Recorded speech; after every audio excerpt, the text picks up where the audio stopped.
Hello and welcome to the Samad Academy, one-stop e-learning platform for all accounting and tax sessions.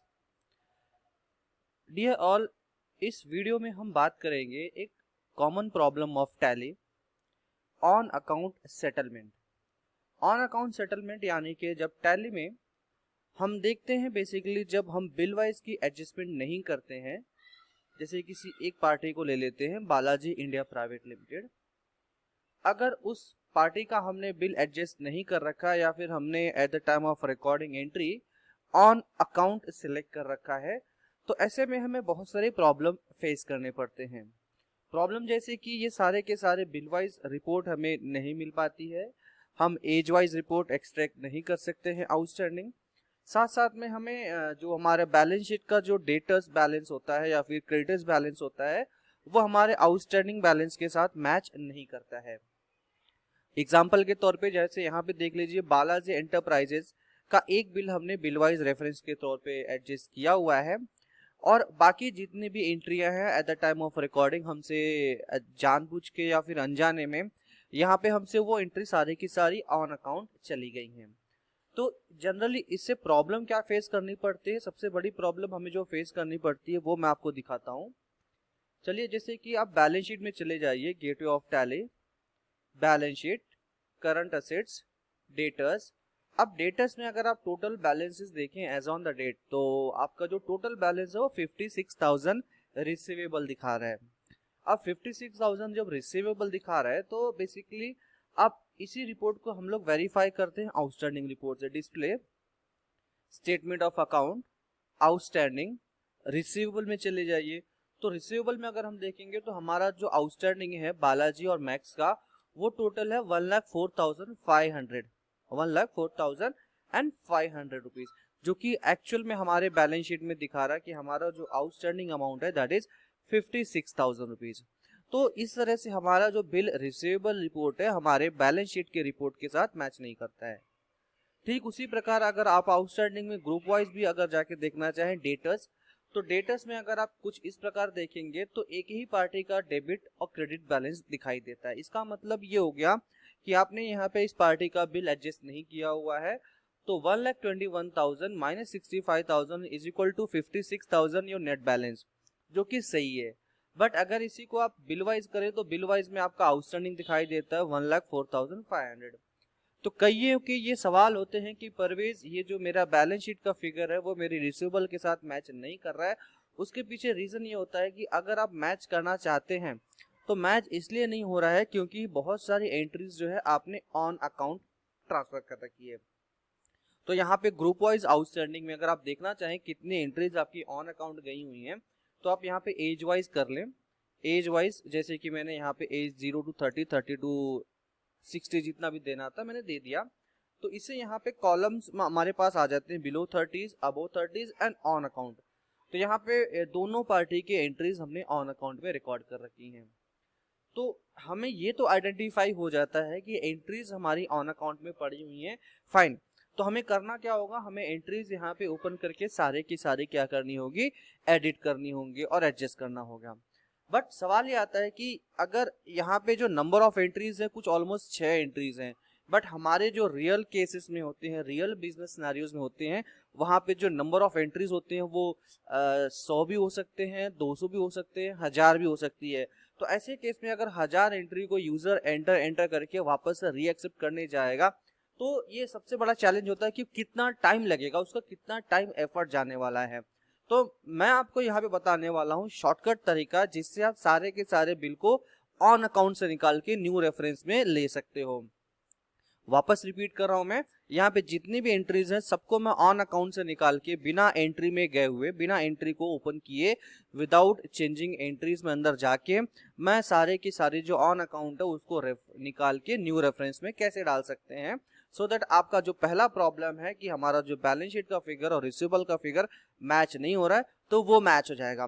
फिर second आता है कि क्या फिर जो हमारा न्यू रेफरेंस है वो अगेंस्ट रेफरेंस एडजस्ट करना, तो वो आप चाहो तो कर सकते हो एक पुरानी एंट्री एडिट करके, या फिर अगर आप चाहो तो नई एंट्री एक जेबी मार के भी एडजस्ट कर सकते हो। कैसे होगा वो मैं थोड़ी देर में आपको यहाँ पे दिखाने वाला हूँ। तो सबसे पहला सवाल आता है कि ऑन अकाउंट बैलेंसेस को विदाउट एंट्री ओपन किए हुए हम किस तरह से टैली में उसको न्यू रेफरेंस में टैग कर सकते हैं। तो अगर आप एंट्री ओपन करके यहाँ पे क्लिक करके जाना चाहे तो यहाँ पे न्यू रेफरेंस जा सकते हैं, बट मैं विदाउट एंट्री को ओपन किए हुए उसको चाहता हूँ कि यहाँ पे जो बिल नंबर है वो ऑटोमेटिक न्यू रेफरेंस में आ जाए। तो कैसे करेंगे? तो फ्रेंड्स, ये शॉर्टकट तरीका टैली ERP9 या फिर टैली प्राइम में ऐसा कोई भी शॉर्टकट तरीका अवेलेबल नहीं है। उसके लिए हम एक Tally add on module use करेंगे जिसका नाम हम लोगों ने यहाँ पर रखा है, चलिए मैं आपको टैली एड ऑन मॉड्यूल दिखाता हूँ। मॉड्यूल का नाम है ऑटो बिल नेम सेट। तो ये इस मॉड्यूल को मैं यहाँ से इसका लोकेशन कॉपी कर लेता हूँ। Auto bill name set copy कर लिया है। अब हमें चलना है टैली में। टैली में इस ऑर्डर मॉड्यूल को मैप करेंगे F12 product and feature, manage local TDL, और ये लोकेशन हमने यहाँ पे पेस्ट कर दिया। जैसे मैं ये मैप करता हूँ यहाँ पे TDL देखिए यहाँ पे आके लोड हो चुका है, और यहाँ पे ये लोड होने के बाद अब आपको गेटवे ऑफ टैली पे यहाँ पे दो अलग ऑप्शन दिखाई देंगे, सेल्स रजिस्टर और purchase register. Sales register, purchase register आप जिसको भी ऑन अकाउंट से निकाल के न्यू रेफरेंस में करना चाहें कर सकते हैं। फॉर एग्जांपल मैं सेल्स रजिस्टर में जाता हूँ, पीरियड सेलेक्ट करते हैं हम यहाँ से अप्रैल 2000 से मार्च 2020 फॉर एंटायर ईयर। अब आप यहाँ पे देख सकते हो कि कौन कौन से बिल है जो न्यू रेफरेंस में ऑलरेडी टैग हो चुके हैं। ये दो बिल जो है न्यू रेफरेंस में ऑलरेडी टैग है, लेकिन ये दो सेल्स की एंट्री जो ऐसी है जो आपके ऑन अकाउंट में चली गई हैं, तो ये एंट्री को मुझे ओपन नहीं करना है। मुझे क्या करना है, यहाँ पे इसको सेलेक्ट करूंगा, मैं स्पेस बार से सेलेक्ट करूंगा। राइट साइड में यहाँ पे बटन दिया हुआ है सेट बिल नंबर, मैं इसे यस करता हूँ। फिर पूछता है कि would you like to maintain balance bill by bill, मैंने कहा बिल्कुल। तो ये फिर अगला ऑप्शन आएगा कि आपको ये बिल नंबर ही आपका एज अ वाउचर नंबर या रेफरेंस नंबर यूज करना है। तो मैंने बताया कि वाउचर नंबर यानी कि जो मेरा बिल नंबर है वो एज अ न्यू रेफरेंस के तौर पे आ जाएगा, और मैंने इसे एक्सेप्ट कर लिया है।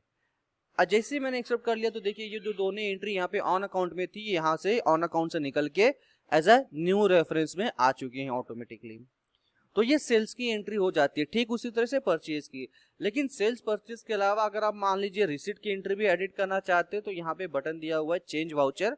आप यहाँ से रिसीट वाउचर भी ओपन कर सकते हैं। सारे रिसीट्स ऑन अकाउंट पड़े हुए हैं, आप देख सकते हैं सारे के सारे रिसीट्स ऑन अकाउंट है। तो यहाँ पे सेट बिल नंबर आप इसे यस करके एज अ वाउचर नंबर को एज ए रेफरेंस नंबर दे दीजिए। तो ये ऑन अकाउंट से निकल के सारे ऑटोमेटिकली कहाँ चले जाएंगे, न्यू रेफरेंस में चले जाते हैं। याद रखिए हमने इसको ऑन अकाउंट से निकाल के न्यू रेफरेंस में सेट किया है, हमने बिल एडजस्ट नहीं किया है, हमने बिल एडजस्टमेंट नहीं किया है, हमने सिर्फ और सिर्फ ऑन अकाउंट से निकाल के इसको न्यू रेफरेंस में टैग किया। अब हुआ क्या इससे, अब हुआ ये कि आपका जो बैलेंस शीट में अगर आप जाएंगे, balance sheet current liabilities sundry debtors, sorry माफ करना, करंट असेट्स सन्ड्री डेटर्स में जो बैलेंसेस है 56,000 का, वो बैलेंसेस अब आपके रिसीवेबल रिपोर्ट से मैच हो जाएगा। Gateway of tally display statement of account, outstanding, group wise, debtors. Debtors में देखिए यहाँ पे डेबिट भी है क्रेडिट भी है। ये क्यों है, जस्ट बिकॉज क्योंकि हमने रेफरेंसेस तो टैग कर दिए हैं, लेकिन अगर आप यहाँ पे बिल वाइज करके देखना चाहें तो देखिए आपका जो टोटल पेंडिंग है that is 56,000 rupees which is matching with your balance sheet का फिगर, राइट। तो यहाँ पे ये पहला प्रॉब्लम जाके सॉल्व होता है कि हमने जो भी अपना ऑन अकाउंट लिया हुआ था वो न्यू रेफरेंस में ऑटोमेटिकली जा चुका है। That is absolutely perfect one.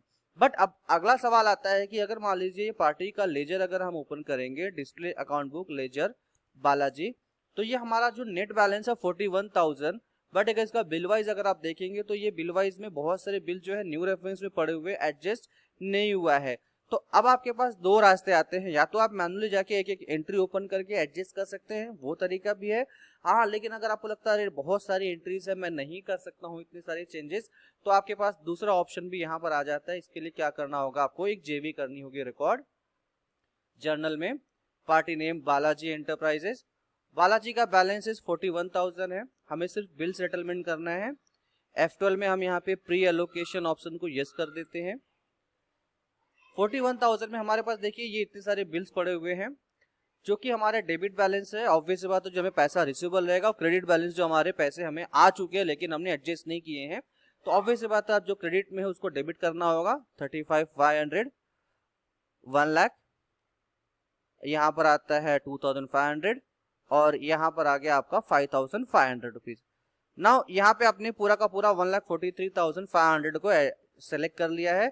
आपको 2 में वापस बालाजी ही सेलेक्ट करना है। अब यहाँ पे आपको सेलेक्ट करना है 80,000, आगे इसमें आपको ले लेना है 80,000 यहाँ पे 80,000 दैट इज बिल नंबर 002। 80 1,60,000 हो चुका है।